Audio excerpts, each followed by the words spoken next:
Welcome back, everybody. 11:38 is your time, and as we see more triple-digit temperatures, medical experts say we need to focus not only on the physical health of our elderly loved ones, but also their mental health. Jennifer Prescott is a registered nurse and co-founder of the Blue Water Homecare and Hospice. Jennifer, thanks so much for joining us. Thanks for having me. Absolutely. So what is summer depression, and why are the elderly more vulnerable?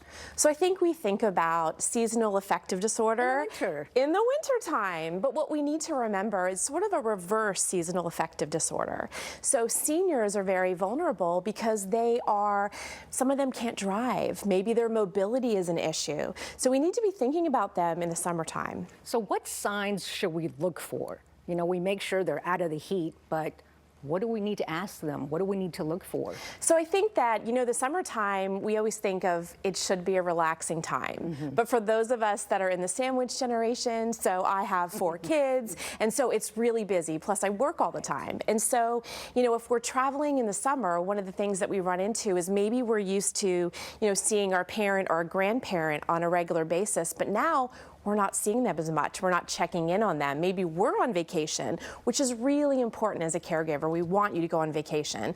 So some of the things that we want to think about is, asking them, like, how are you feeling? How are you doing with about how the heat?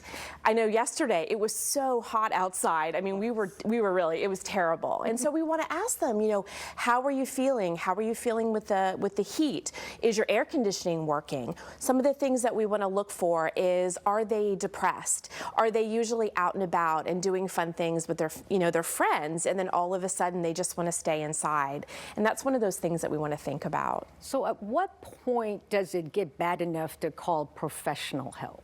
Well, I think it's one of those things that you have to gauge. So I think it starts with conversation, and that's the most important thing. No one necessarily wants to get help unless they really, really need it. And so we want to have conversations with them. Some of the times that people don't think about is the impact of the heat. It actually costs seniors a lot more money in the wintertime and the summertime because of the cost of heat.